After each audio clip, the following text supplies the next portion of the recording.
हाँ बेटा, अपन आई डिफेक्ट पे 6 क्वेश्चन कर चुके थे, बेहतरीन क्वेश्चन भी किए थे अपन ने। वो 71 सेंटीमीटर वाला बहुत ही अच्छा क्वेश्चन था। क्या आंख और लेंस के बीच में 2 सेंटीमीटर का गैप, तो नया क्वेश्चन था हमारे लिए। 1-2 क्वेश्चन और देखते बेटा, है ना। प्रेस बायोपिया पे भी देख लेते हैं, एग्जाम्पल नंबर 7 देखो, ठीक है। ये क्वेश्चन क्या है, अब देखो प्रेस बायोपिया पे क्वेश्चन कैसे बनते हो देखना।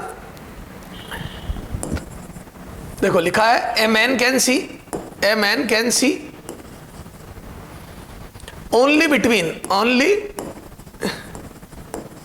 बिटवीन, है ना। थोड़ा सा मैं चेंज कर रहा हूं, 50 सेंटीमीटर एंड 100 सेंटीमीटर, या हाँ चलो 100 सेंटीमीटर, है ना। एक आदमी 50 से 100 के बीच में सिर्फ इतनी सी डिस्टेंस में देख सकता, मतलब ना करीब ना दूर, ठीक है। Then the power of lens required to correct his near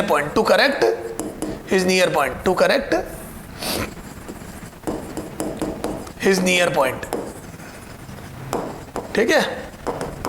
lens की पावर क्या होगी उसका नियर पॉइंट करेक्ट करने के लिए, क्वेश्चन है। तो मैं ये बोल दूं क्या, ये है नो डाउट आदमी को है presbyopia, this man is suffering from presbyopia, लेकिन अगला अपने को सिर्फ नियर पॉइंट करेक्ट करने के लिए बोल रहा है। का मतलब वो ये चाहता है कि 25 वाली चीज भी वो देख पाए, यानी कि 25 को 100 पे पटक दो।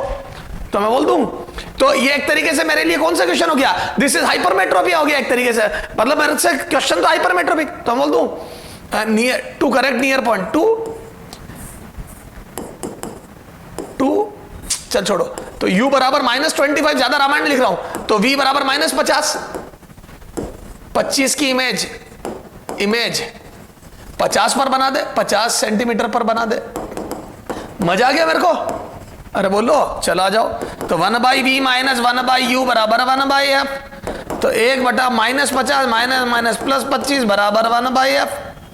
ये मेरा लाल भूल देखे ना बेटा, 50 - 1 + 2 बराबर 1/f।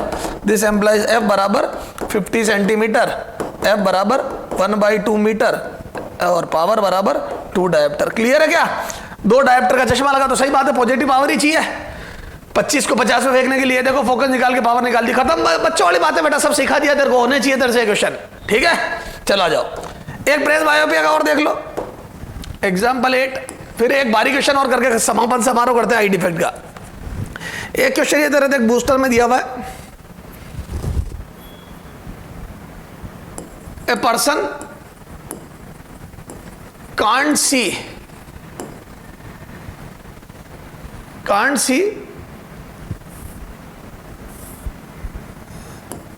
see object clearly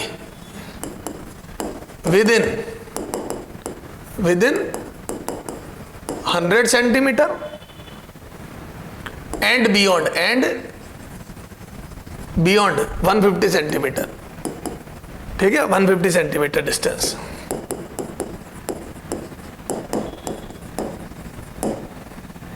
find power of lens,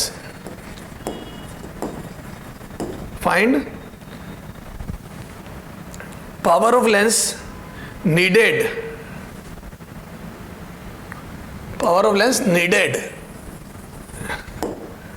so that he can see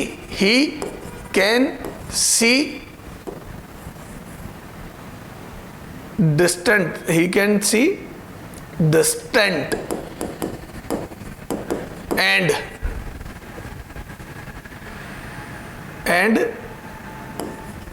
he is able to read a book at a distance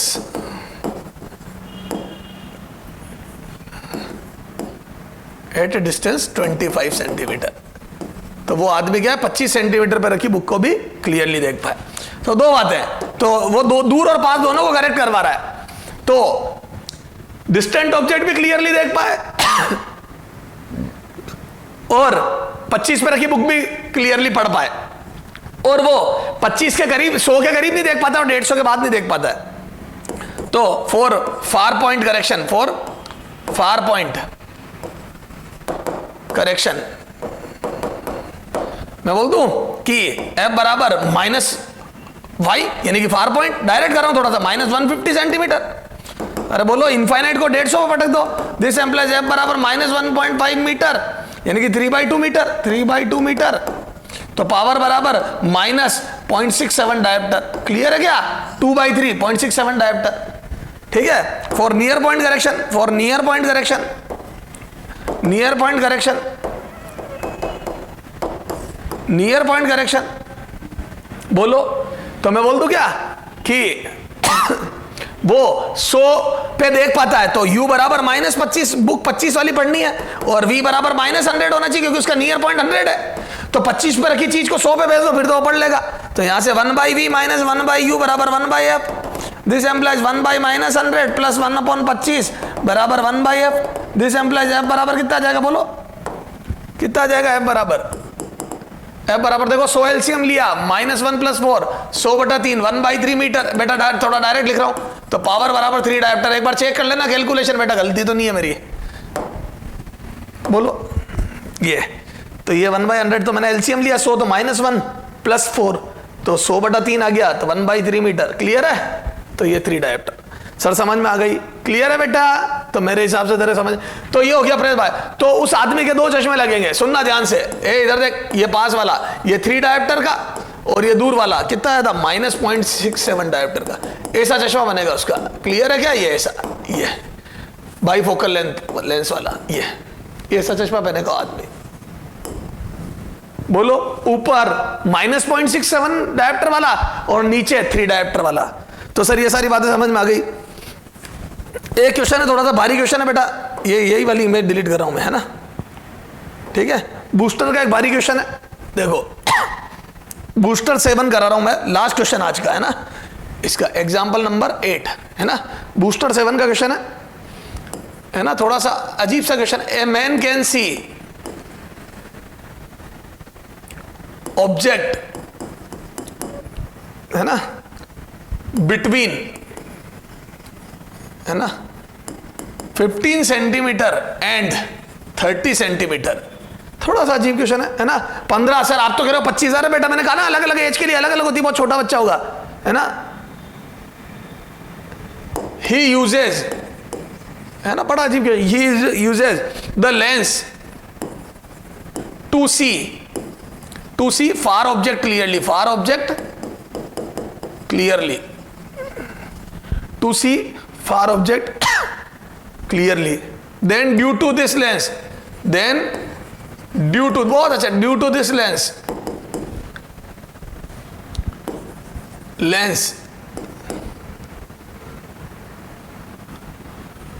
due to use of this lens, due to use of this lens, you करो, use of this lens new near, the near point will be, the near point will be, the near point will be, the near point will be, ठीक है। A man can see the object clearly, object between 15 centimetre and 30 centimetre, he uses the lens to see far object clearly, then due to use of this lens the near point will be। अब देखो 15 से 30 के बीच के object देख सकता है ना, तो 15 से 30 के बीच के ऑब्जेक्ट देख सकता है। इधर देखो, then due to use of this lens near point क्या हो जाएगा? तो अब पहले वो फार पॉइंट का करेक्शन कर रहा है, तो मैं बोल दूं क्या? Focus of lens, focus of lens, F focus of lens to correct far point, to correct far point. तो बोलो एफ बराबर माइनस फार पॉइंट, तो एफ बराबर -30 सेंटीमीटर। भाई 30 के बाद नहीं देख सकता ना, तो मैं बोल दूं क्या? ये आ गया फोकस, है ना। अपन पावर नहीं निकाल रहे, कोई पूछ नहीं रहा मेरे से, तो अब नियर पॉइंट बताना है। तो अब सुनना ध्यान से हो, ये मेरी आंख वाइट बनाओ ताकि दिखेगी नहीं अपने को, ठीक है। येलो से तो मैं रेड डायग्राम बनाऊंगा थोड़ा। ये अपनी आंख, नियर पॉइंट करेक्ट करने के लिए कॉन्वेक्स लेंस, मैं बोल दूं कि इसकी सॉरी लगा तो मैंने चश्मा कॉनकेव का रखा, अरे करेक्ट तो मैंने फार पॉइंट किया ना, तो एफ बराबर -30 सेंटीमीटर का चश्मा लगा रखा। अब नियर पॉइंट मेरा कितना था रे पहले? 15 सेंटीमीटर, मैं बोल दूं मैं 15 सेंटीमीटर तक का क्लियर देख पाता था, 15 से 30। अब ऑब्जेक्ट को कहां रखूं कि वो इमेज को 15 पे बना दे। अब मेरा नया नियर पॉइंट क्या हो गया, तो बोल दूं मेरा नया नियर पॉइंट, ये न्यू नियर पॉइंट दूर चला गया, न्यू नियर पॉइंट। क्यों चला गया दूर, क्योंकि ये लेंस पास पटक देगा, मेरा लफड़ा हो गया, मेरा पास का पॉइंट खराब हो गया। ये देख, ये क्या करेगा, ये डाइवर्जिंग लेंस है, ये रे को थोड़ा सा पास लाके पटक देगा। ये देख, तो ये जो रे आई ये यहां से आती हुई लगेगी मेरे को, ये तो बोल दू जो मेरा नियर पॉइंट था वो ये हो गया न्यू नियर पॉइंट एक्स बोल दो इसको, तो न्यू नियर पॉइंट एक्स हो गया, जिसको ये लेंस डाइवर्ज करके 15 पे पटक देगा, जो कि मेरा एक्चुअल नियर पॉइंट है। तो न्यू नियर पॉइंट निकालना है, तो बोल दू 4 न्यू नियर पॉइंट, मैं बोल दूं u बराबर ऑब्जेक्ट रखा होगा -x पर और v बराबर -15 पे बननी चाहिए, इमेज 15 पे बननी चाहिए, तभी तो मुझे दिखेगी। तो न्यू नियर पॉइंट x है। बड़ा अजीब, बड़ा नया टाइप का क्वेश्चन है, ध्यान रखना, दिमाग लगाना पड़ता है। जो रट के है वो फेल हो जाते हैं, क्योंकि ट्रेडिशनल क्वेश्चन नहीं है। तो मैंने करेक्ट करा, सुनो वापिस, मैंने करेक्ट करा मेरा फार पॉइंट करेक्ट करा, तो फोकस आई लेंस की -30 सेंटीमीटर, क्योंकि इनफाइनाइट को 30 पे पटक देगा ये। तो फार पॉइंट करेक्ट करा तो फोकस आई 30। इस फोकस के लेंस को यूज कर रहा हूं तो नियर पॉइंट डिस्टर्ब हो गया। क्यों हो गया, क्योंकि जो 15 से रे में आंख क्या है, मेरी आंख में गिरती थी और मैं क्लियर देख पाता था, इस बार वो रे पहले लेंस से पास होगी, तो लेंस दूर वाले को पास पटकेगा, मतलब मेरा नियर पॉइंट थोड़ा दूर हो गया, ये यू। तो आ जाओ, यूजिंग लेंस फॉर्मूला, f बराबर -30 है, बड़ी जबरदस्त बात हो गई। तो v -15 प्लस x बराबर 1/30, तो 1/x इज इक्वल टू 1/30। ये सोल्व कर लेना, अरे डायरेक्ट ही लिख रहा हूं मैं, तो ये 2/30 1/30, x बराबर 30 सेंटीमीटर। तो इस बार मेरा नियर पॉइंट 30 सेंटीमीटर हो गया, मतलब मैंने फार पॉइंट करेक्ट करा तो मेरा नियर पॉइंट दूर चला गया, 30 सेंटीमीटर हो गया। क्लियर है क्या? तो जब हम समझ गए क्या फार पॉइंट करेक्ट करते तो नियर पॉइंट में डिस्टर्बेंस आ जाता है, वो थोड़ा दूर शिफ्ट हो जाता है, इसीलिए जब हम पास का देखते चश्मा उतारना पड़ता है। क्लियर है क्या? नहीं तो हमारे को पास वाला डिफेक्ट हो जाता है। तो सर समझ में आ गई है तो बात, बेहतरीन क्वेश्चन है, बूस्टर 7 है ये आपका क्वेश्चन, बूस्टर 7 में दिया हुआ है ना, स्टार लगा लेना। हालांकि इतनी भारी बातें तेरे से कोई पूछ नहीं रहा है ना, ये है भारी बातें। क्या है ये? भारी बातें, भारी बात है ना, ये अब ये कम इंपॉर्टेंट है ना, तेरे कोई नहीं, ये जेई लेवल है, प्योर एडवांस लेवल है। क्लियर है क्या? अब एक वो 71 सेंटीमीटर वाला, वो भी भारी था, कौन सा? ये क्वेश्चन नंबर 6 ही है ये भारी बात, ये तुम्हारे से नहीं पूछते भारी बात, ये भी जेई लेवल है, भारी बात ना, JEE advance level, JEE advance level ना, या एम्स लेवल समझ लो, लेवल ये भी जेई एडवांस लेवल है। समझो बेटा, रिलेवेंट बातें करो। अब ठीक है, तुम क्या है, अब तुम्हारे बूस्टर में दिए, मैं परेशान होते रहते हो इसलिए मैंने करा जरूर दिया जेई लेवल। ठीक है, तो ये जेई लेवल के क्वेश्चन है, लेकिन ठीक है अपन ने देख लिए ताकि ये कॉन्फिडेंस मेंटेन रहे, नहीं आपको पता रहेगा हाँ यार ये वास्तव में। ठीक है, अब अपने को पढ़ना है ऑप्टिकल इंस्ट्रूमेंट। ठीक है, अभी चालू करते हैं, ये आप पहले यहां तक नोट कर लो। ठीक है, ये आपका पैक हो गया आई डिफेक्ट। ठीक है बेटा, चलो हाँ बेटा, अब अपन स्टार्ट कर रहे हैं ऑप्टिकल इंस्ट्रूमेंट। देखो बेटा, ऑप्टिकल इंस्ट्रूमेंट की जरूरत क्यों पड़ी, समझना मेरी बात को। जैसे क्या होता है, हमारी सिलेरी मसल्स जो होती है, मतलब एक अपन ऑन एंड एवरेज बात करें, वो अलग अलग एज के बच्चों के लिए या व्यक्तियों के लिए अलग अलग होती है, पर हमारी जो सिलेरी मसल्स होती है वो हमें अलाउ करती है 25 सेंटीमीटर डिस्टेंस तक का देखना। अगर कोई किसी इंसान को आई डिफेक्ट नहीं है तो वो 25 सेंटीमीटर तक का क्लियर विजिबली कर सकता है, उसके करीब नहीं देख सकता, इनफाइनाइट तक 25 से लेकर दूर तक देख सकता है। अब अगर 25 सेंटीमीटर पे मैं कोई चीज रखूं, अच्छा सबसे पहले एक बात और देखो, छोड़ो, तो बेटा आज अपन स्टार्ट कर रहे हैं ऑप्टिकल इंस्ट्रूमेंट। क्या स्टार्ट कर रहे हैं? Optical instrument. ऑप्टिकल इंस्ट्रूमेंट क्यों पिक्चर में आए, क्यों जरूरत पड़ी, उसको समझने के लिए अपन एक बात देखते हैं। बेटा ये कोई भी ऑब्जेक्ट हमें छोटा या बड़ा कैसे नजर आता है, बताओ। ये कोई भी ऑब्जेक्ट, जैसे ये मार्कर है, ये आपको छोटा या बड़ा कैसे नजर आता है? सर कैसी कैसी बातें पूछते आप, जितना बड़ा होगा उतना बड़ा नजर आएगा, इसको और बड़ा कर दो आप, डबल लेंथ का ले लो, डबल बड़ा नजर आएगा। बेटा अगर मैं इसी साइज का लूं तो सर जैसा है वैसे ही नजर आएगा, फिर छोटा बड़ा का क्या मतलब, जितना बड़ा भी नजर नहीं, सेम साइज का मार्कर भी तुम्हें छोटा या बड़ा नजर आएगा। इट डिपेंड्स कितनी दूर रखा है। सर क्या बात कर रहे हो? हाँ, तो दो बातों पे निर्भर करता है, किसी भी चीज का छोटा या बड़ा आना दो बातों पे निर्भर करता है। एक उसकी एक्चुअल साइज क्या है, दूसरा उसको रखा कहां गया है। ठीक है, इन दोनों को रिलेटिव रेशो होता है। सर समझ में नहीं आया, बताता हूं। सिंपल लैंग्वेज में बोलूं तो एंगल एट आई, तो सारा जो कमाल होता है वो होता है आंख पर बनने वाले एंगल का। सर कैसे बताता हूं, जैसे देखो ये हमारी आई है, अगर एक एच हाइट का, अपन एक काम करते हैं हाइट फिक्स लेते हैं, एच फिक्स। तो देखो अगर मैं एक एच हाइट का ऑब्जेक्ट रखूं यहां, है ना, ये यहां,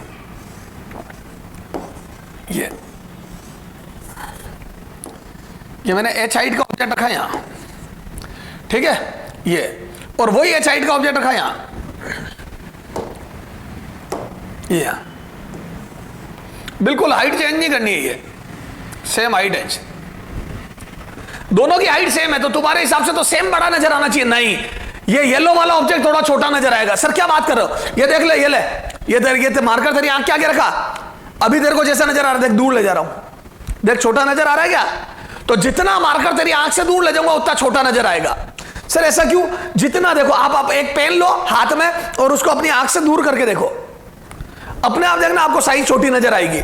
सर वास्तव में नजर आ रही है, कारण बताता हूं, ये देखो सारा कमाल होता है एंगल एट आई, अरे शिट, सारा कमाल होता है एंगल एट आई, ये लो, ये तो बोल दो शुरू में एंगल एट आई था, ये थीटा वन, ये थीटा वन जो कि बड़ा एंगल था as compare to this theta two, ये देखो ये थीटा टू, तो मैं बोल दूं व्हाइट कलर वाली ऑब्जेक्ट का एंगल बड़ा है, थीटा वन, सेम हाइट है फिर भी एंगल बड़ा है, तो मैं बोल दूं theta one is greater than theta two, बोल दूं theta one is greater than theta two, angle at eye, angle at eye, theta one is greater than theta two, hence white object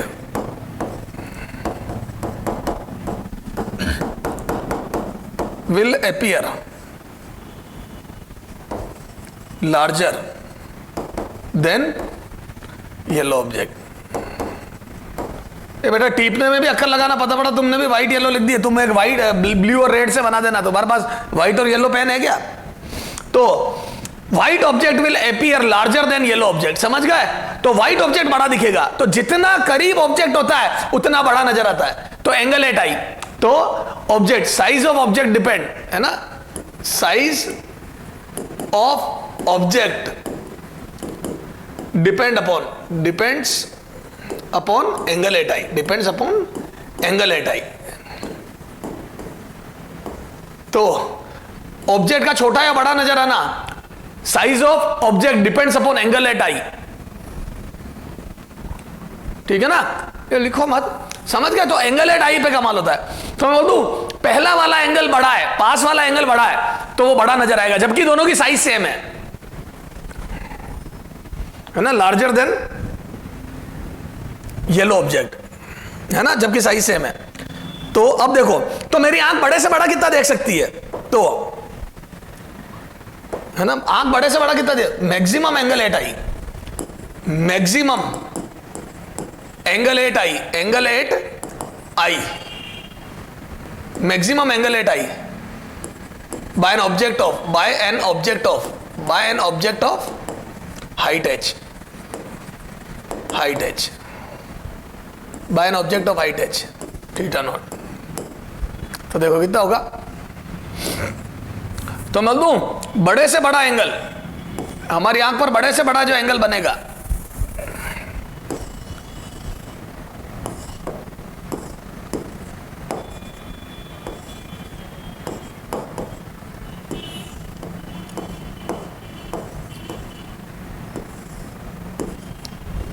हमारी आंख पर बड़े से बड़ा जो एंगल बनेगा वो बनेगा, तो मैं बोल दूं टेन थीटा नॉट बराबर H by T for small angle, यहां पे बहुत स्मॉल एंगल बनते हैं फॉर स्मॉल एंगल, तो बोल दो थीटा नॉट बराबर H by T, this is the angle at eye,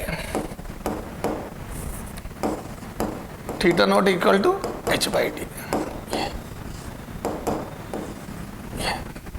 तो ये हो गया angle at eye, theta naught बराबर एच बाई टी। तो हमारी आंख पर बनने वाला एच हाइट का ऑब्जेक्ट हमारी आंख पर maximum, this is the maximum angle, है ना, ये मैक्सिमम एंगल है ना, ये maximum angle for maximum angle. ध्यान रखना, इससे बड़ा एंगल नहीं बन सकता। क्यों नहीं बन सकता सर? और पास लिया नहीं, फिर हमारी सिलेरी मसल्स रेटिना पे फोकस नहीं कर पाएगी इसको, ठीक है। तो ये h/d, तो this is the maximum angle at eye, theta naught बराबर h/d। ये बेटा बायोलॉजी वाले समझते हैं, ये जितना बड़ा एंगल होगा उतने रोड्स एंड कोन्स ज्यादा एक्टिव होंगे। ये देखे ना, ये यहां पे रह जाएगी, समझ गए? ये तो इतने रोड्स एंड कोन्स एक्टिव होंगे, उस येलो वाली में कम रोड्स एंड कोन्स एक्टिव होंगे। क्लियर है क्या? चलो, ये h/d थीटा नॉट, क्लियर है क्या? तो ये हमारी आंख पर एंगल हो गया, ये मैक्सिमम एंगल। अब सुनना ध्यान से, अब मैंने बड़े से बड़ा एंगल ये तो बना लिया, मेरे को मजा आ गया, मेरे को चीज बहुत बड़ी नजर आई, लेकिन कई बार ये बड़ी नजर आना भी मेरे लिए सफिशिएंट नहीं है। सर कैसे? बताता हूं। एक बहुत प्रैक्टिकल एग्जांपल लेता हूं। याद है मम्मी ने बचपन में बोला, बेटा इस सुई के अंदर ये धागा पिरो दे रहे। सर आप हो पुराने ख्यालात या जिंदगी वाले व्यक्ति, हमारे ऐसा बेटा सबके हुआ है। तो एक सुई के अंदर धागा पिरोते तो याद है अपन झटके खाते रहते, कभी यूं गिरते हैं, कभी यूं गिरते हैं, वो अंदर जाता ही नहीं है, क्योंकि उस सुई का होल है वो इतना छोटा है और धागा इतना बारीक है कि हमें वो नजर ही नहीं आता कि वो मैच कर रहा है या नहीं कर रहा है। फिर याद है थूक लगा के, और फिर समझ गए। तो हम बहुत कोशिश करते लेकिन उस सुई में धागा नहीं पिरो पाते, और 8-10 बार 11 बार ट्राई करने के बाद हम कामयाब हो पाते हैं या नहीं भी हो पाते हैं। तो 100 बात की एक बात ये है कि वो इतनी छोटी छोटी साइजेस आ गई कि मैं देख ही नहीं पा रहा हूं। मतलब वो 25 सेंटीमीटर पर रखने के बाद भी क्लियरली विजिबल नहीं है, और हम झटके ही खा रहे हैं और हमारे से हो नहीं रहा है, वो धागा पिरोया नहीं जा रहा है।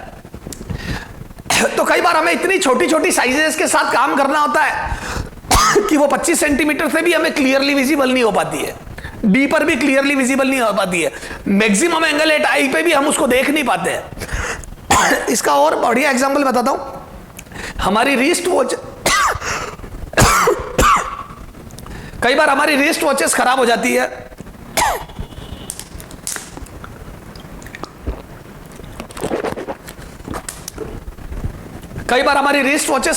है। तो हम उनको सही करवाने ले जाते हैं। याद, उनके कांटे वगैरह निकल जाते हैं, उनके जो निडल्स है वो निकल जाती है।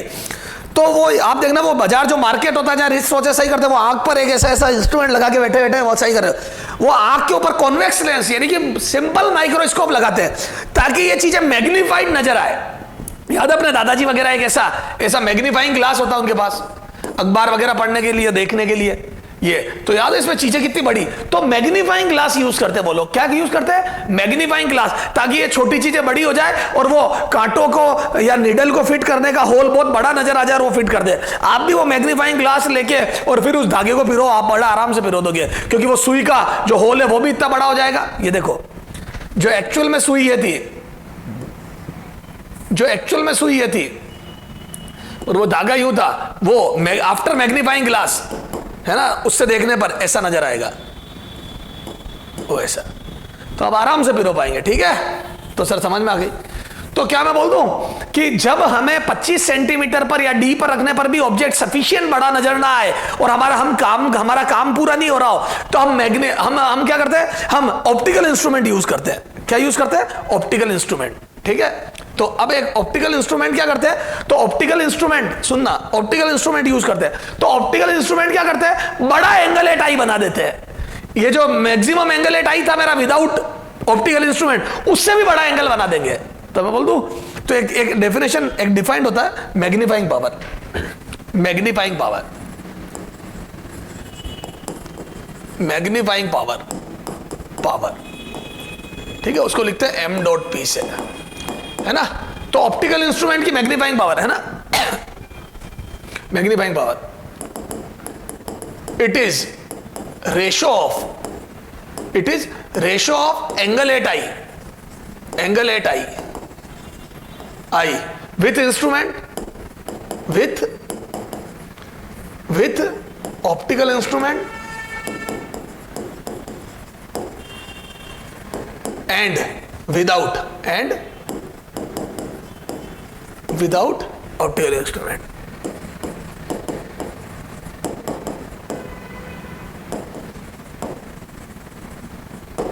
है ना, तो विथ और विदाउट इंस्ट्रूमेंट। तो मैग्नीफाइंग पावर क्या है? It is ratio of angle at eye with instrument and without instrument. तो ये आ जाएगा magnifying power with instrument and without instrument, ये this is the called magnifying power.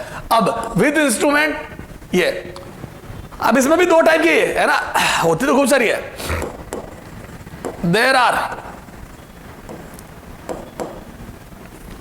या यहां पे लिखो magnifying power minimum, minimum magnifying power,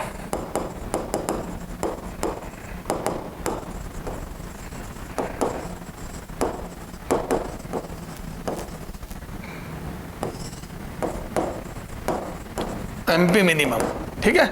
अब ये क्या होता है उसके लिए थोड़ा सा अपन समझते वापस से। देखो ये मेरी आंख पर बनने वाला मैक्सिमम एंगल है, हम हमेशा कंपैरिजन इससे करेंगे। सर क्यों करेंगे? मैं एक छोटा सा एग्जांपल देता हूं, सुनना, मेरी बात को समझना हो। जैसे मैंने क्या हुआ समझना, दो लोगों की ताकत कंपेयर करनी, समझना मेरी बात को। एक लड़का है और दूसरा लड़का इधर खड़ा है, मेरे को उनकी ताकत कंपेयर करनी है कि ये कितने ताकतवर है। अब सुनना, ये लड़का हंस रहा है, जब मैंने बोला तुम्हारी ताकत कंपेयर करूंगा, तो ये पतला लड़का, ये मोटा लड़का, ये हंस रहा है। जब मैंने ताकत कंपेयर करने की बात करी, मैंने बोला क्यों हंस रहा है तू? तो बोले सर उससे क्या ताकत कंपेयर करोगे? मैंने कहा क्यों? बोले सर मैं तो रिलैक्स रहूं ना तो भी उससे 2 गुना भारी हूं। क्या बोला उसने मेरे को? सर मैं रिलैक्स मोड में रहूं तो भी उससे 2 गुना ताकतवर हूं, और अगर सर मैं अपना दम लगा दूं तो मैं तो 10 गुना ताकतवर हूं उससे। मैंने कहा क्या कह रहा है, समझ में नहीं आया। बोले सर मैं रिलैक्स रहूंगा तो भी इससे 2 गुना भारी हूं, और अगर मैं अपनी पूरी ताकत झोंक दूं तो मैं तो इससे 10 गुना भारी हूं। मैंने बोला देखिए बता कैसे, क्या क्या रहा चाह रहा है।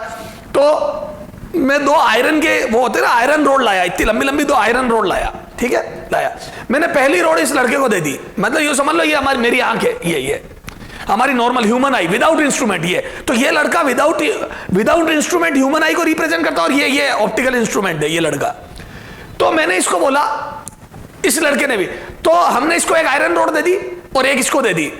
अब इस लड़के ने क्या इसको उकसाया, मतलब मैं नॉर्मल आई को, कि तेरी इच्छा हो जो कर ले, तेरी ताकत पूरी लगा देना, कल ये मत बोलना कि मैंने अपनी पूरी ताकत नहीं लगाई थी इसलिए मैं तेरे से हार गया, फलाना ढिमका। तो इस लड़के ने बोला तेरी जो ताकत है वो पूरी लगा दे। मतलब हम नॉर्मल आई को या हमारी आई को विदाउट इंस्ट्रूमेंट को ये बोल रहे तू पूरा बड़े से बड़ा एंगल एट आई बना दे। क्या बोला? बड़े से बड़ा एंगल एट आई बना दे। तो मैं बोल दूं मैंने ऑब्जेक्ट को डी दूरी पर रख दिया, तो ये बड़े से बड़ा, this is maximum angle at eye, maximum angle at eye. तो हमने हमारी आंख के सामने ऑब्जेक्ट को कहां रख दिया? डी पे। तो ये मेरी आंख की मैक्सिमम ताकत है, मैक्सिमम एंगल एट आई है। तो इस पतले लड़के को इस मोटे लड़के ने बोला तेरी इच्छा हो जितनी ताकत लगा दे, बाद में ये मत बोलना मेरे ताकत नहीं लगाई थी। इस लड़के ने अपनी पूरी ताकत लगा के उस सरिये को मोड़ा, है ना। हमारा कंपटीशन ये है सरिये को टिल्ट करना है, हॉरिजॉन्टल से कितना एंगल मोड़ सकते हैं। तो इस लड़के ने अपनी पूरी ताकत लगा दी, और इस लड़के ने सरिये को, थोड़ा यहां समझाता हूं, और इस लड़के ने सरिये को हॉरिजॉन्टल डायरेक्शन से, जो सरिया यूं था उससे इसने बेंड कर दिया। कितना इसने बेंड कर दिया? मान लो 2 डिग्री, 2 डिग्री। तो क्या मैं बोल दूं इसने 2 डिग्री बेंड कर दिया, अपनी पूरी ताकत लगा के 2 डिग्री बेंड कर दिया। तो इस लड़के, ये हमारी आंख हो गई, तो 2 डिग्री का एंगल एट आई बन गया। कंपेयरिंग करते चलो, तो मेरी आंख पर 2 डिग्री का एंगल एट आई बनता है, इसने 2 डिग्री मोड़ दिया और पूरी ताकत लगाई। ये रही मैक्सिमम ताकत, मैक्सिमम ताकत अप्लाई कर दी इसने, ये। तो हमारी आंख पर 2 डिग्री बना। मान लो let's assume this is 2 degree, है ना, एज्यूम ये मैं अभी हटा दूंगा इसको। अब इस लड़के को, अब सुनना, ये लड़का क्या कर रहा है? इसने बोला सर मैं तो मिनिमम रिलैक्स रहूं तो भी इससे खतरनाक हूं। मैंने कहा चल तू रिलैक्स रहे। तो इसने हंसते हंसते, हो कोई ताकत नहीं कर रहा है, हंसते हंसते मुस्कुराते हुए मोड़ा और 4 डिग्री मोड़ दिया। उसने मुस्कुराते हुए 4 डिग्री मोड़ दिया। ये देख, ये हो गया मैक्सिमम ताकत, है ना। उसने मुस्कुराते हुए 4 डिग्री मोड़ दिया, बिल्कुल हंसते मुस्कुराते।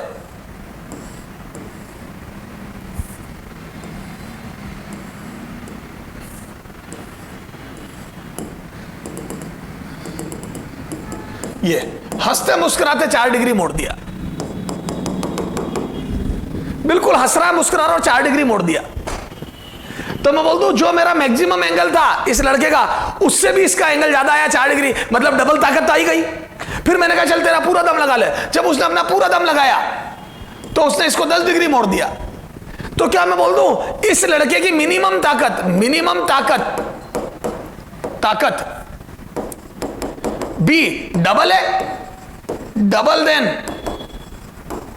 डबल है, और मैक्सिमम ताकत मैक्सिमम ताकत कंपेयर करो उस पतले बच्चे से, मैक्सिमम ताकत मैं बोलता हूं 5 गुना, 5 टाइम्स। तो मिनिमम ताकत डबल है और मैक्सिमम ताकत 5 गुना है। तो मोटे बच्चे की पतले बच्चे से डबल से 5 गुना ज्यादा, पतले से मोटा डबल से 5 गुना ज्यादा ताकतवर है। बस यही होता है ऑप्टिकल इंस्ट्रूमेंट में भी। सुनना ध्यान से, ए बेटा ये समझ में आया? तो अच्छा, मिनिमम ताकत कब आई थी इसकी? मिनिमम ताकत जब ये रिलैक्स था। मैक्सिमम ताकत कब आई? जब इसने अपना पूरा दम लगा दिया, स्ट्रेन, पूरी ताकत, मतलब पूरा तनाव से काम किया इसने। तो बोल दू minimum magnifying power of instrument, है ना? अब देखो पहले अब इसको इंस्ट्रूमेंट की लैंग्वेज में समझते हैं। सुनना, ये हमारी आंख है। हम ऑब्जेक्ट को, हम h हाइट के ऑब्जेक्ट को d दूरी से कम पे नहीं ला पा रहे थे। हमने एक कॉन्वेक्स लेंस को बुलाया, this is called simple microscope. क्या है? Simple microscope, scope, simple microscope, ठीक है? हम इसको लाए। पता क्या हुआ? इसके आने से ऑब्जेक्ट और पास आ सकता है। क्यों? मैं बोल दूं इसके फोकस के अंदर भी आ सकता है। अच्छा, अब ये पास आ सकता है क्यों? क्योंकि इस ऑब्जेक्ट को अगर आप पास लाओगे तो एंगल एट आई बढ़ जाएगा। सर लेकिन हमारी आंख दिखेगा ना, क्योंकि हमारी आंख पर डायरेक्ट रे थोड़ी गिर रही है। इस ऑप्टिकल इंस्ट्रूमेंट से पार होने के बाद गिरेगी तो वो पीछे से आती भी लगेगी। अरे हमारी आंख पर अब डायरेक्ट रे नहीं गिर रही है, लेंस से पार होकर गिरेगी और लेंस के करीब ऑब्जेक्ट आ जाएगा तो एंगल एट आई, एंगल बढ़ गया और इमेज पीछे बन गई। तो मैं बोल दूं इमेज दूर भी बन गई, जो मेरी आंखों को दूर से आती हुई लगेगी तो मुझे दूर से भी आती हुई लग रही है, प्लस एंगल भी बड़ा हो गया। और ये जो दूर है, अब 2 बातें सुनना। जब हम ये ऑप्टिकल इंस्ट्रूमेंट या सिंपल माइक्रोस्कोप आंख के सामने रखेंगे तो सिंपल माइक्रोस्कोप हमारे से 2 बातें पूछेगा। मतलब एक बात पूछेगा, क्या? तो ये हमारे से पूछेगा, आप रिलैक्स रहना चाहते हो? रिलैक्स रहना चाहते हो मतलब मेहनत करना चाहते, आराम करना चाहते हो या मेहनत करना चाहते हो? मेहनत करना चाहते हो। मैंने पूछा क्यों? बोले मैं तो आपको बड़ा दिखाऊंगा। ऑप्टिकल इंस्ट्रूमेंट ने मेरे को बोल दिया, वादा कर दिया, मैं आपको बड़ा दिखा दूंगा, आपके सुई में धागा पिरवा दूंगा, मैं बड़ा तो मैं दिखाऊंगा, पर कितना बड़ा दिखाऊंगा ये आप पे डिपेंड करता है। ऑप्टिकल इंस्ट्रूमेंट ने मेरे को बोला मैं आपको बड़ा तो दिखा दूंगा, पर कितना बड़ा दिखाऊंगा ये आप पे डिपेंड करता है। मैंने पूछा कैसे डिपेंड करता है मेरे पे? बोले आप मेहनत करना चाहते हो या नहीं करना चाहते हो। तो हमारे पापा ने हमारी ट्यूशन लगाई, तो ट्यूशन वाले सर ने बोल दिया, बेटा तेरे मैथ में 100 में से 30 नंबर आए थे, इससे तो ज्यादा आ जाएंगे मेरे आने से। अब कितने ज्यादा आएंगे डिपेंड करता है तू कितना आराम से रहना चाहता है या मेहनत करना चाहता है। तू आराम से भी रहेगा पहले जैसा तो भी तेरे नंबर तो बढ़ जाएंगे क्योंकि मैं मेहनत करूंगा, पर तू भी मेहनत करेगा मेरे साथ तो तेरे नंबर बड़े जबरदस्त बढ़वा दूंगा मैं, ठीक है? तो ऑप्टिकल इंस्ट्रूमेंट ने बोला मैं तुझे बड़ा करके दिखाऊंगा, लेकिन कितना बड़ा? तो आप रिलैक्स, अगर आप रिलैक्स रहना चाहते हो तो मिनिमम मैग्नीफाइंग पावर आएगी। मैग्नीफाइंग जो मैं मैग्नीफिकेशन करूंगा वो मिनिमम करूंगा, ज्यादा नहीं करूंगा। और अगर आप मेहनत करना चाहते हो तो मैं मैक्सिमम करूंगा मैग्नीफाइंग पावर। ये अच्छा, मैं रिलैक्स रहना चाहता हूं तो मैं बोल दूं मैं ऐसा रहना चाहता हूं जैसे इनफाइनाइट से रह रही है। सुनना, अभी तो मैं ये देखो, पहले मैंने ये मेरी आंखों पर मैक्सिमम लोड होता है उस समय, जब याद है ऑब्जेक्ट पास होता तो मैक्सिमम लोड होता, मैंने आई डिफेक्ट में पढ़ाया था। तो वो ये बोल रहा है कि अगर आप मेहनत करना चाहते हो या लोड लेना चाहते हो, ये होती है स्ट्रेन्ड आई। क्या होती है बेटा? स्ट्रेन्ड आई, स्ट्रेन्ड आई।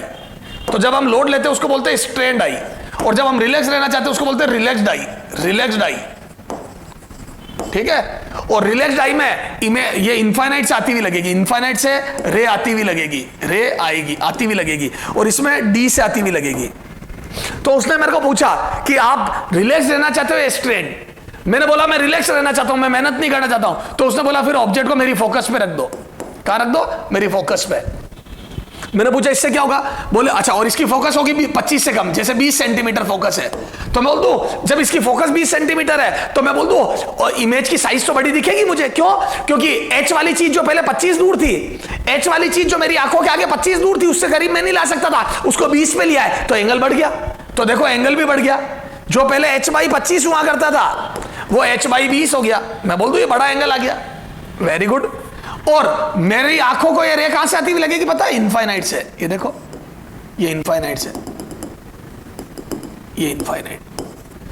तो रिलैक्स्ड भी हो गई आंख, आंख रिलैक्स्ड भी हो गई और मैग्निफिकेशन भी हो गया। मैग्नीफाइंग पावर भी आ गई, मतलब साइज बड़ी भी दिखेगी मुझे। तो इसकी मिनिमम ताकत में भी हमें तो बड़ा, हमारे को तो मतलब मजा आ गया, डबल है इसकी मिनिमम ताकत भी डबल है। तो ये हो गया ये। तो बोल दूं एट द, तो मिनिमम मैग्नीफाइंग पावर, तो ये समझा दिया मैंने, यहां लिख दूं at the time of minimum magnifying power, minimum magnifying power, magnifying power, I will be relaxed और relaxed, है ना, rays after instrument, rays will appear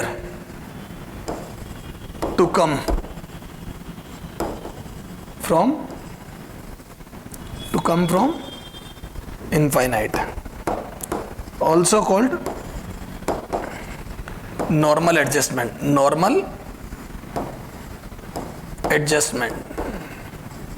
ध्यान ना। तो ये लैंग्वेज यूज होती है, वो बोलता है find out magnifying power of फलान जी optical instrument for relaxed eye, for normal adjustment, for image at infinity, या फॉर पैरेलल रेज। तो ये सारी लैंग्वेज यूज करता है। तो क्या क्या लैंग्वेज यूज करता है? फॉर रिलैक्स्ड आई तो मिनिमम मैग्नीफाइंग पावर की बात चल रही है ना, फॉर, है ना, या फॉर नॉर्मल एडजस्टमेंट तो मिनिमम मैग्नीफाइंग पावर की बात चल रही है।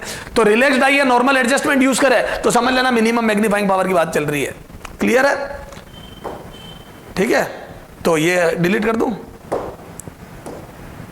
तो ये at the time of minimum magnifying power I will be relaxed and rays will appear to come from infinity, also called normal adjustment। ठीक है ना, और नॉर्मल एडजस्टमेंट कर दो, और है ना नॉर्मल एडजस्टमेंट और नॉर्मल एडजस्टमेंट। ठीक है, अब इसमें देखना, अब मैं बोल दूं जब नॉर्मल एडजस्टमेंट होगा, है ना, ये मिनिमम मैग्नीफाइंग पावर, तो मैं बोल दूं hence object will be placed at focus of optical instrument,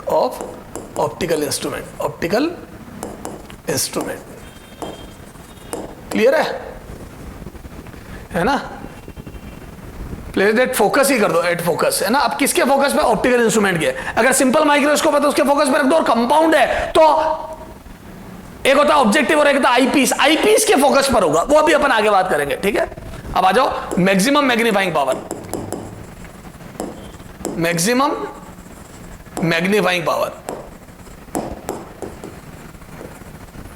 maximum magnifying power, magnifying power maximum. Clear है क्या? मैक्सिमम मैग्नीफाइंग पावर, सुनना, है ना, at the time of maximum magnifying power, at the time of maximum magnifying power,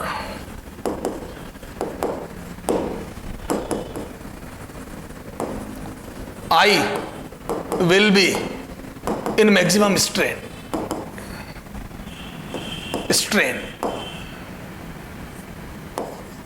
ध्यान रखना, आंख maximum strain में होगी, जबरदस्त strain, and object hence object will be placed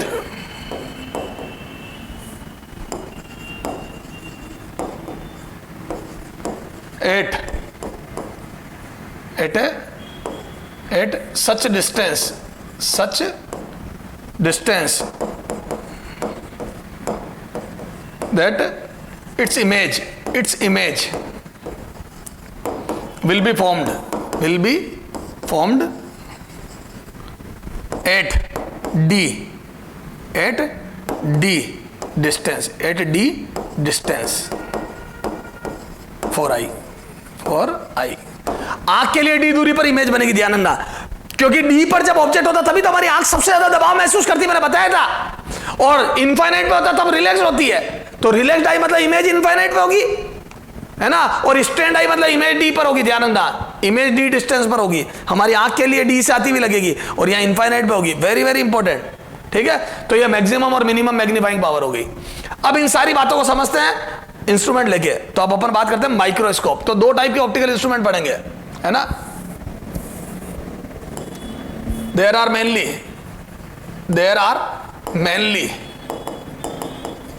to type of optical instrument,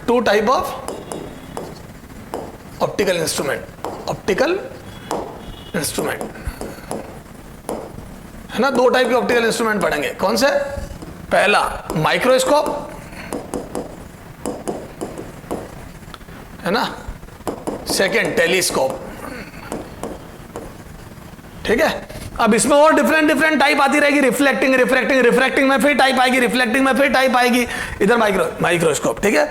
अरे बहुत अनसन टाइप आएगी, अपने तो अपने काम की बात कर लेते हैं, ठीक है। पहला माइक्रोस्कोप, ठीक है, जब पढ़ेंगे तो उनमें करते हैं microscope. It is used to see very small object clearly, है ना। और ये पास रखे ऑब्जेक्ट को clearly. It is used to see very small object clearly, clear है क्या? समझ गया? बहुत स्मॉल ऑब्जेक्ट को, है ना, near object, very small near object, यूं भी लिख दो, नियर ऑब्जेक्ट क्लियरली, है ना। पास रखे बहुत स्मॉल ऑब्जेक्ट, जैसे घड़ी हो गई, वो हो गई। It is mainly two type, है ना। इट इज, इसमें फिर से टाइप आ गया, मेनली टू टाइप, जो हमें पढ़ना है ना, टू टाइप। इसको ए बी कर दो और फिर उसके अंदर और कर दे ए बी, है ना। ये मेनली टू टाइप। पहला सिंपल माइक्रोस्कोप, बिल्कुल सिंपल स्कोप, अपन ज्यादातर यही देखते हैं ना, सिंपल माइक्रोस्कोप। आ जाओ, अब सिंपल माइक्रोस्कोप की बात करता हूं, ये यहां लिख देता हूं वहां पे, सिंपल माइक्रोस्कोप। फिर पढ़ेंगे कंपाउंड माइक्रोस्कोप, लोगों ने और दिमाग लगाया, पहले पढ़ा सिंपल माइक्रोस्कोप, फिर लोगों ने और दिमाग लगा दिया सिंपल माइक्रोस्कोप। देखो आ जाओ, अब सिंपल माइक्रोस्कोप में क्या होता है बेटा? देखो, सबसे पहले हमारी आंख की मैक्सिमम, अब मैग्नीफाइंग पावर निकालनी तो पहले हमारी आंख की तो निकाल लो, तो हमारी आंख की मैक्सिमम ताकत से कंपेयर करेंगे। ये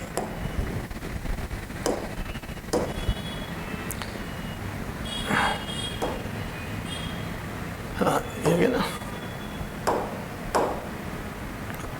मैक्सिमम मैग्नीफाइंग, तो हमारी आंख की मैक्सिमम ताकत क्या हो गई? एच हाइट का ऑब्जेक्ट को डी पे रख दिया, ये दिस इज द मैक्सिमम ताकत ऑफ हमारी आंख, समझ दो, this is theta naught, maximum ताकत ऑफ हमारी आंख। ये इससे कंपैरिजन करना। मैग्नीफाइंग पावर क्या होता है? रेशियो ऑफ विद इंस्ट्रूमेंट और विदाउट इंस्ट्रूमेंट एंगल एट आई, और हमारी आंख वाला मैक्सिमम लेते हैं। ए पतले आदमी को बोला था ना तेरी पूरी ताकत लगा ले। अब आ जाओ, ये सिंपल माइक्रोस्कोप, ये हमारी आंख,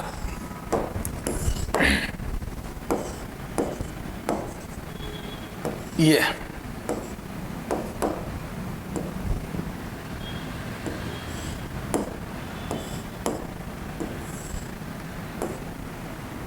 फोकस पे, है ना। ये पहला मिनिमम मैग्नीफाइंग पावर, है ना, first for minimum, for MP minimum,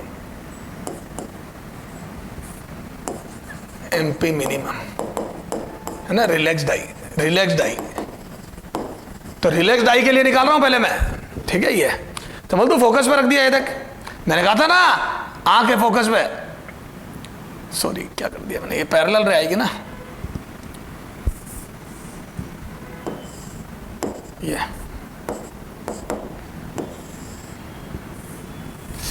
वापस बनआउट आएगा।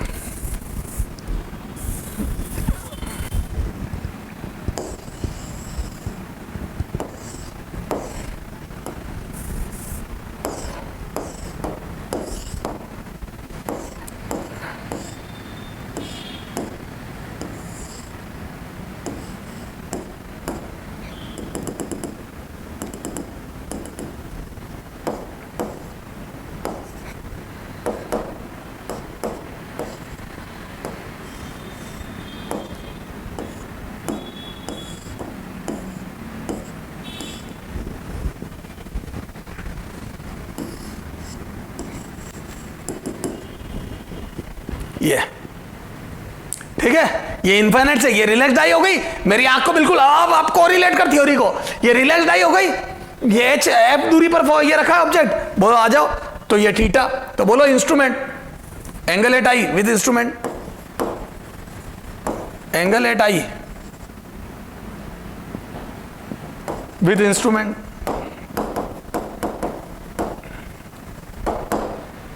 है ना, for relaxed eye, for relaxed eye, for relaxed eye, है ना। रिलैक्स्ड आंख के लिए बोलो कितना आ गया, तो हम बोल दो एच बाई एफ, तो ये मिनिमम मैग्नीफाइंग पावर आ गई। तो यहां से आ जाओ, तो एमपी मिनिमम कितना आ जाएगा, बोलो थीटा अपॉन थीटा नॉट, कितना आ जाएगा यहां, बोलो एमपी मिनिमम, यह आ जाएगा H by F upon H by D, H से एच गया, तो यहां से आ जाएगा एमपी मिनिमम, एमपी मिनिमम बराबर D by F. This is the minimum magnifying power for simple microscope. Very very important formula is this. Simple microscope की minimum magnifying power ये होती है डी बाई एफ। आ जाओ maximum magnifying power, MP maximum, तो मैं बोल दू for स्ट्रेंड I, for स्ट्रेंड आई। और स्ट्रेंड आई कब होती है, जब इमेज डी पे बनती है। अरे बोलो, अच्छा एक चीज वही लिखा दूं क्या मैं, इधर देख इसी थियरी में, ये देखो ये जहां लिखा था ना मैक्सिमम मैग्निफिकेशन, ये देख मैक्सिमम मैग्नीफाइंग पावर, तो है ना आई के लिए इमेज डी पर, चल छोड़ वही करेंगे।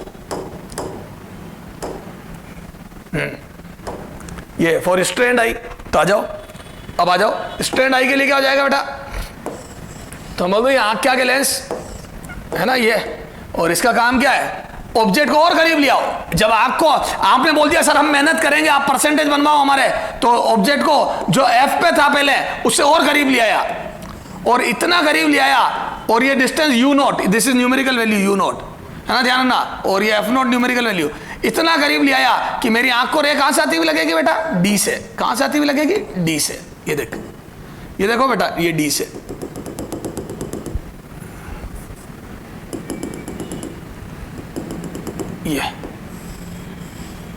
ये डी से,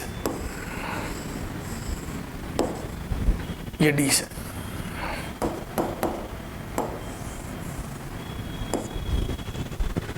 तो इतनी दूर ऑब्जेक्ट रख दिया कि इमेज डी से आती हुई लगेगी। क्लियर है क्या, ये बोलो ओके। अब सुनना, तो फॉर मैक्सिमम मैग्नीफाइंग पावर या फॉर मैक्सिमम स्ट्रेंड, है ना, फॉर स्ट्रेंड आई मैं बोल दूं, इधर देखो, तो थीटा नोट तो वही एच बाई डी था, अब ये थीटा देखो, ये थीटा, तो बोल दूं, तो मैग्नीफाइंग पावर, तो for maximum magnifying, second maximum magnifying power, तो बोल दूं मैक्सिमम मैग्नीफाइंग पावर कितनी हो जाएगी, थीटा अपॉन थीटा नोट, वह थीटा कितना हो जाएगा, H by you naught upon H by D, H से एच गया, तो बोल दूं डी बाई यू। अब यहां से u कहां से लाऊं मैं, तो फॉर u यहां से लिख दूं, for u equal to minus U naught, v will be minus D. हमेशा ध्यान ना ऑब्जेक्ट को वहां रखो कि इमेज डी पर बने, ताकि मेरी आंख को डी साथ ही लगे, तो ये फिक्स कैलकुलेशन है हमेशा, है ना। तो यहां से बोल दूं मैं 1 by V minus 1 by U बराबर 1 बाई एफ, यहां से बोलो, तो यह आ जाएगा 1 बाई डी माइनस का प्लस 1 अपॉन यू नॉट बराबर 1 upon F not. This implies D बराबर या 1 बाई यू बराबर 1 बाई यू नॉट बराबर यह आ जाएगा 1 by D plus 1 by F not, और u बराबर D F not upon D plus F not. ये रट ही लेना बेटा, ये दोनों very very important, very very important, ये याद होने चाहिए। ये तो 1 बाई यू नॉट बराबर होता है 1 by D plus 1 by F. जब आपको स्ट्रेंड आई रखनी होती है तो ऑब्जेक्ट कहां रखा होता है, तो u होता है उसका 1 by D plus 1 by F को फॉलो करेगा, और वो u आता है D F upon D plus F. ये सब न्यूमेरिकल वैल्यू है, D F upon D plus F रखो यहां। तो मैं यहां से बोल दूं मैक्सिमम मैग्नीफाइंग पावर आएगी, तो ये d और 1 by D plus 1 by F, तो यहां से आ जाएगा d बाई एफ प्लस 1। ये तो मैक्सिमम मैग्नीफाइंग पावर जो आई बेटा वो आई d बाई एफ प्लस 1, ये होती है मैक्सिमम। ये दोनों फॉर्मूले याद होने चाहिए, very very important formula is this, very very important formula is this. ये और ये भी बहुत इंपॉर्टेंट है, बहुत इंपॉर्टेंट है, खूब न्यूमेरिकल में काम आएगा। तो मैं स्ट्रेंड आई करने के लिए, मैक्सिमम मैग्निफिकेशन के लिए, magnifying power for simple microscope I d by F plus 1, minimum आती है d बाई एफ, तो एक ज्यादा होती है d बाई एफ, और मैक्सिमम होती है d by F plus 1। Plus 1 extra आता है, D by F plus 1।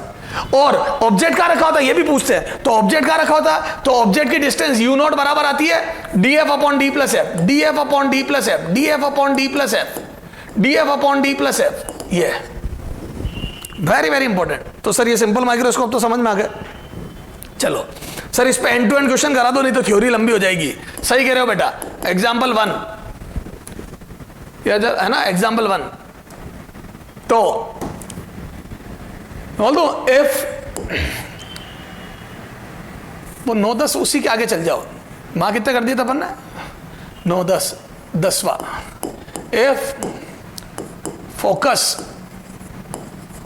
Of a simple microscope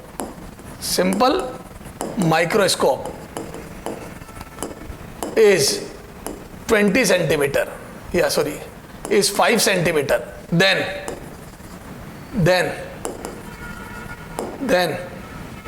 its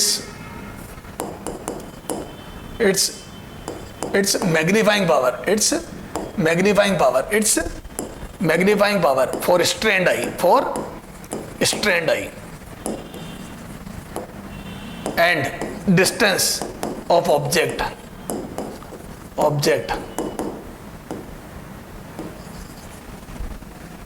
placed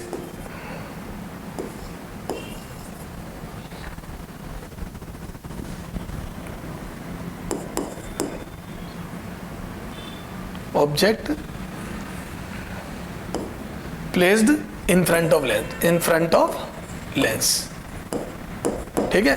चलो आ जाओ। तो ये दोनों बातें पूछी, सॉल्यूशन बोलो है ना। फॉर स्ट्रेंड आई बोलो कितनी होती है मैग्नीफाइंग पावर, तो बोल दो मैग्नीफाइंग पावर मैक्सिमम होती है और वो होती है डी बाई एफ प्लस 1, और वो कितनी आ जाएगी 25 centimetre divide by 5 centimetre plus 1। कुछ नहीं बोले तो ये 25 लेना बेटा, तो ये आ जाएगा कितना 6, तो ये आ गई मैग्नीफाइंग पावर। अब ऑब्जेक्ट कहाँ रखा है, तो याद है ऑब्जेक्ट कहाँ रखा है, तो ऑब्जेक्ट ऐसी जगह रखा है कि इमेज डी पर बने। अरे ऑब्जेक्ट ऐसी जगह रखा है कि इमेज डी पर बने, तो बेसिक ये ऑब्जेक्ट ऐसी जगह रखा है कि इमेज डी पर बने। और वैसे तो मैंने ये डायरेक्ट ही याद कर रखा है, क्या, तो मैं इतनी रामायण नहीं कहूंगा, डायरेक्ट बोल दूंगा। तो सेकंड, तो यू नॉट बराबर D F not upon D plus F not. ये बेटा रट रखा है ना, ये तो मैंने कहा ना बहुत इंपॉर्टेंट है ये। तो ये आ गया 25 into 5 upon 25 plus 5, this is कितना नीचे 30 6, तो ये आ जाएगा 4 पॉइंट, यू नॉट बराबर 4 point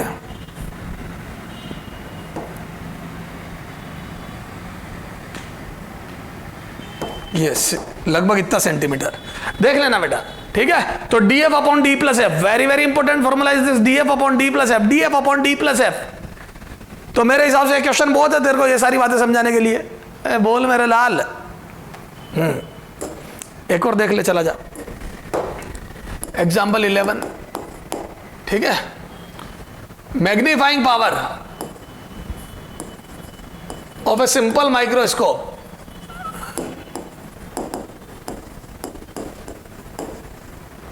for relaxed eye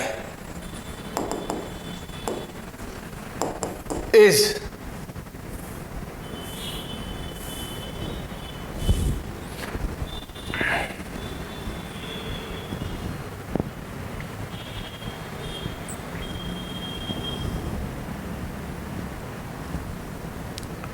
6.25 centimeter,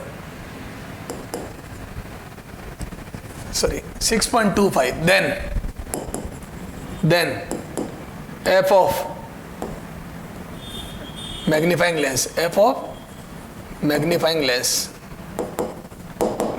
will be चलो सर मच्छर है, बिल्कुल मच्छर है, आ जाओ। रिलैक्स्ड आई के लिए मैग्नीफाइंग पावर मिनिमम होती है, कितनी होती है d अपॉन एफ, क्लियर है। और ये दी हुई कितनी 6.25 इज इक्वल टू डी, कुछ नहीं दिया तो 25 सेंटीमीटर लूंगा डिवाइड बाय एफ, तो यहां से एफ कितना आ गया बेटा 25 अपॉन 6.25, ये सेंटीमीटर। बोलो काटो कितना आ जाएगा 0.5 24 25 4 आ रहा है मेरे तो, फोकस 4 सेंटीमीटर, क्लियर है। ये मच्छर कुछ नहीं है बेटा, डी बाई एफ और डी बाई एफ प्लस 1 दो फॉर्मूले होते हैं, और यू होता है D F upon D plus F, you होता है D F upon D plus F, ठीक है। आ जाओ कंपाउंड माइक्रोस्कोप, कंपाउंड माइक्रोस्कोप, लोगों ने जबरदस्त दिमाग लगाया कि अगर एक लेंस एक बार मैग्निफिकेशन कर रहा है तो क्यों ना हम दो मैग्नीफाइंग लेंस काम में लें, दो कॉन्वेक्स लेंस काम में लें, और उन्होंने एक ब्यूटीफुल ज्योमेट्री कंपाउंड माइक्रोस्कोप बना दिया है ना। इसका पहला एमपी मिनिमम है ना, वही relaxed eye, normal adjustment, normal adjustment, normal, जानबूझ के मैं दूसरी लैंग्वेज लिख रहा हूं मैन, ठीक है। ये तो उन्होंने क्या करा, ये देखो, ये डबल लेंस यूज कर लिए इस बार। ये अब सुनना ध्यान से, यहां से तो आंख वैसी की वैसी वही, यहां से तो वही नॉर्मल वो simple microscope, it is called eyepiece. क्या है ये?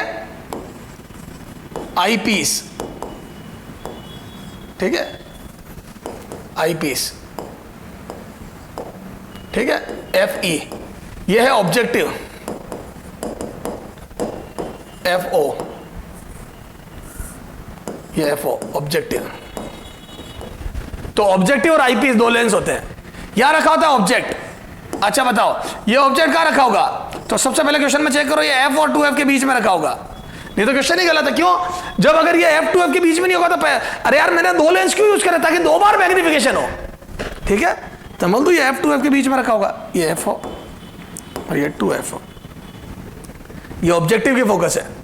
इसको बोलते हैं यूओ, distance of objective, distance of object from objective lens, इसलिए यूओ लिखा। ये यू नॉट नहीं है, यूओ, ऑब्जेक्टिव लेंस से ऑब्जेक्ट की डिस्टेंस। अब ये चूंकि एफ 2f के बीच में, तो मैं बोल दूं एनलार्ज इमेज बनेगी, ये बनेगी enlarge image, inverted and enlarge, ये इन्वर्टेड एंड एनलार्ज, ये तो ये बनी inverted and enlarge image H dash. ये देखो, ये सिमिलर ट्रायंगल होगा, अगर आप चाहो तो ये एंगल फाई है तो ये भी फाई होगा। ये थोड़ा डार्क कर देता हूं, मेरे काम आएगा ये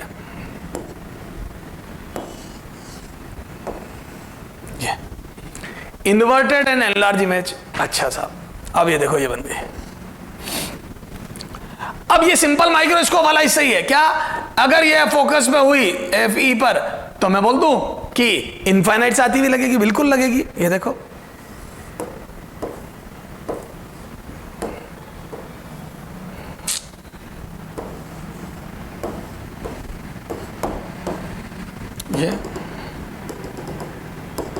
ये इनफाइनाइट से आती हुई लगेगी। क्लियर है? ये एंगल हो गया वो थीटा, तो मैं बोल दूं हो गई रिलैक्स्ड आई है। लेकिन इस बार ओरिजिनल ऑब्जेक्ट ये रहा, ये तो इंटरमीडिएट ऑब्जेक्ट है, और इंटरमीडिएट इमेज इन्वर्टेड बनती है, रियल बनती, रियल में रेबली इन्वर्टेड इमेज रियल, इन्वर्टेड और एनलार्ज होती है। अगर एनलार्ज नहीं होगी तो मेरा पर्पस ही सॉल्व नहीं होना, फिर ये एक और लेंस यूज करने का क्यों पैसे खराब करूंगा मैं। क्लियर है? चला जाओ। तो बोल दो फॉर मिनिमम मैग्नीफाइंग पावर, यहां से बोलो कितना आ जाएगा, यहां से वही थीटा नॉट तो H by D, theta magnifying power, तो यहां से बोल दू थीटा बराबर आ जाएगा, सॉरी चलो मैग्नीफाइंग पावर, तो बोल दू magnifying power minimum theta upon theta naught. Theta कितना आ जाएगा बोलो, H dash by F E. इस बार देखो एफ भी दो टाइप के हैं, एफ और एफ ई, तो और एच भी दो टाइप के हैं, तो F E H dash upon F E. और थीटा नॉट कितना था, एच बाई डी, वो तो जगह जाहिर है। मेरी आंख पर एंगल तो एच बाई डी से बड़ा बना नहीं सकता मैं, और ओरिजिनल ऑब्जेक्ट ये है तो मैं तो मेरी आंख के आगे यही रखूंगा ना। ये देखो यहां बना रहा हूं diagram, angle A type maximum, ये तो एच साइज का ऑब्जेक्ट है और डी दूरी पे रखा है, एच साइज का ऑब्जेक्ट और ये डी दूरी पे रखा है। ये थीटा नॉट होता है, ये एच बाई डी। इस बार ना एच कटाना, ये कोई बात नहीं सर, ये आ जाएगा एच डैश अपॉन एच, ये आ जाएगा एच डैश बाई एच, और ये आ जाएगा डी अपॉन एफ ई। ये this is the minimum magnifying power, ये एच डैश अपॉन एच और D upon F E. Clear है क्या? अब लेकिन ये तो अभी अधूरी बात है, एच डैश अपॉन एच क्या हो गया, size of image upon size of object for objective lens. This is ये वाली चीज, तो मैं बोल दूं ये V naught by U naught हो जाएगी, और यहां से similar triangle from similar triangle, similar triangle star, ये स्टार कर दो, स्टार, स्टार एंड स्टार, बड़ा स्टार और छोटा स्टार, मैं लिख दूँ tan phi, या यूँ लिख दूँ, हाँ ना, H dash upon H upon U naught बराबर H dash upon V naught, तो यहां से बोल दो एच डैश अपॉन एच बराबर V naught by U naught.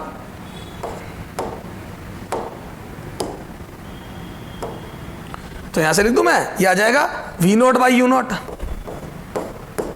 और डी अपॉन एफ ई। ये क्लियर है? This is the magnifying power minimum, V naught by U naught D upon F E, we naught by U naught D upon F E. और ये V naught by U naught क्या है? Magnification of, ये है ना, ये magnification. तो इसको मैं यूं भी लिख सकता हूं, क्या? MP minimum is equal to magnification of objective lens, magnifying power नहीं, magnification. There are difference between magnification and magnifying power. तो magnification of objective lens upon D upon F E. तो ये तो हो गया सिंपल माइक्रोस्कोप वाला।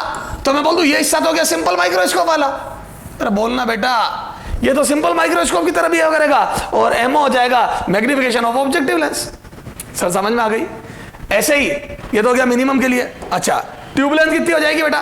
Tube length बोल दूं, ट्यूब लेंथ हटना मत, ट्यूब लेंथ मैं बोल दूं उधर से डिस्टेंस वी नॉट और इधर से एफ ई। ये देखे ना ray diagram, this is V naught. अच्छा लिखी नहीं मैंने, ये वी नॉट, ये this is V naught, this is V naught, ये वी नॉट, ये वी नॉट और ये एफ ई। तो मैं बोल दूं ट्यूब की लेंथ हो जाएगी V naught plus F E. उधर से इमेज की डिस्टेंस, इधर से फोकस, क्योंकि दूसरे लेंस से फोकस दूरी होगी, तो इसीलिए तो एडजस्ट करना पड़ता है इसको, कंपाउंड माइक्रोस्कोप को एडजस्ट करना पड़ता है। अच्छा, अब सर मैक्सिमम मैग्नीफाइंग पावर 4, चलो अगले पेज पे लिखते हैं। मैग्नीफाइंग पावर मैक्सिमम मैं बोल दूं फॉर स्ट्रेंड आई। ठीक साहब, तो डायग्राम में एक अंतर आ जाएगा। क्या आ जाएगा साहब? ये आ जाएगा क्या? वही सब कुछ बातें चलेगी। पहले तो एच हाइट का ऑब्जेक्ट है फलान जी, F naught to F naught सब सब सब सब सब इनके बीच में रखा है ना। ये इन्वर्टेड इमेज बनेगी, बड़ी बनेगी, फलान जी बनेगी, एच डैश की बनेगी, है ना। और इस बार ये थीटा फाई फलाना डिमाका बी बाबू सब वही ठीक है। ये यू नॉट है ना, and this is V naught. Okay चल रहा है यहां तक तो मामला। ये this distance would be like that F E F O eyepiece है ना, ये आई पीस, ये ऑब्जेक्टिव, ये आई पीस, आई पीस दिख रहा है बेटा दूर से, आई पीस ये यूई। आई पीस से डिस्टेंस ऐसी होगी वैसी होगी कि इमेज कहां से आती हुई लगेगी मेरी आंख को? भैया जी इमेज कहां से आती हुई लगेगी थीटा जी? डी से। तो हमारी आंख को इमेज कहां से आती हुई लगेगी बेटा? आंख को कहां से आती हुई लगेगी? डी से। तो ये रे हमारे को कहां से आती हुई लगेगी?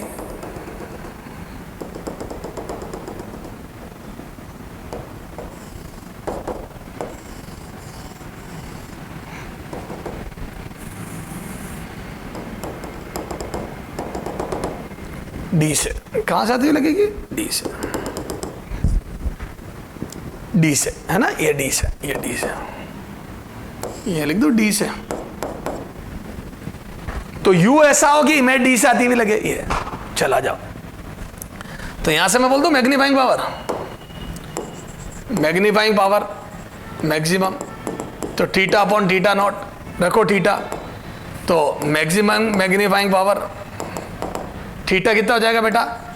H dash upon U E. You ई ऐसा हो एच अपॉन डी, ये मेरी आंख पर एंगल बन रहा था, ये अब बन रहा है, तो यहां से आ जाएगा एच डैश अपॉन एच, और ये आ जाएगा बेटा D upon U E. H dash upon H अब ये बताया मैंने V naught by U naught, और ये यू ई ऐसा हो कि ये वो, तो ये बता रखा मैंने यू ई ऐसा हो ये वो, तो फलान जी तो यहां से आ जाएगा बोलो डी अपॉन यू ई, और वो यू ई 1 अपॉन यू ई बराबर कितना होता? 1 by D plus 1 by F E. ये मैंने याद करा दिया, ये लेंस फॉर्मूला से मैंने याद करा दिया ना, यू का डी पर इमेज बनने के लिए फॉर्मूला होता है, और यू ई बराबर D F E upon D plus F E. तो जो सिंपल माइक्रोस्कोप में पढ़ा था वो का वही, अरे कंसेप्ट तो वो के वही रहेंगे नहीं। अब सिंपल में बता दिया, ये यहां पे लिख दूं मैं, सिंपल माइक्रोस्कोप मैं बता दिया। ये कहां से आया क्या? तो मैं डायरेक्ट लिख रहा हूं। अरे बोल, तो ये वाला हिस्सा वहां करा रखा है, तो मैं बोल दूं ये V0 बाई U0 एक्स्ट्रा चल रहा है, बाकी ये सब तो वो का वही चल रहा है। तो D by F E plus 1, ये लिख D 1 upon F E plus 1 upon D. तो यहां से कितना आ जाएगा बोलो? तो MP maximum V0 by U0 D upon F E plus 1। ये सारा ये देखिए सिंपल माइक्रोस्कोप वाला हिस्सा, और ये है, तो मैं बोल दूं ये maximum magnifying power. Tube length L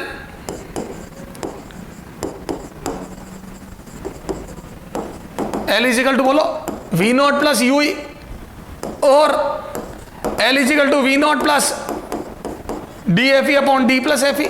ए बायोलॉजी याद है? इधर से डिस्टेंस, इधर से तो V0 होगी, यहां डायग्राम देख बेटा, रटे मत। ये तो V0 होगी, उधर से डिस्टेंस कितनी होगी? तो उधर से डिस्टेंस होगी UE, जो कि DFE upon D plus FE होता है, क्योंकि मैं D पर बनानी है और ये रटवा रखा है मैंने तेरे को, ये DFE upon D plus FE होती है। तो एक तरफ से होगी V0 और एक तरफ से होगी UE होगा DFE upon D plus FE। This is compound microscope. समझ में आ रही है? ये सिंपल कंपाउंड माइक्रोस्कोप का तो मिनिमम मैग्नीफाइंग पावर हो गई MO या V0 by U0 D by FE, और ट्यूब लेंथ हो गई V0 plus FE। Maximum magnifying power हो गई कितनी? मैक्सिमम मैग्नीफाइंग पावर हो गई कितनी? ये और करके भी लिख सकता हूं क्या? Maximum magnifying power MO, magnification of objective lens FE plus 1। ये क्लियर है सर? ये MO क्यों लिख रहे हो? मैं V0 बाई U0 की जगह D है, उससे भी निकाल सकता हूं क्या? F upon F minus U से, F upon F plus U से, क्योंकि उससे U से ही सीधा निकल जाता है सर। ओके, तो सर ये सारी बातें हमारे समझ में आ गई। क्लियर है क्या बेटा? अगले टर्न पे अपन इसके न्यूमेरिकल करके टेलीस्कोप पढ़ेंगे, खत्म करेंगे टेलीस्कोप को। ओके चलो बेटा, बेस्ट ऑफ लक, ध्यान रखें।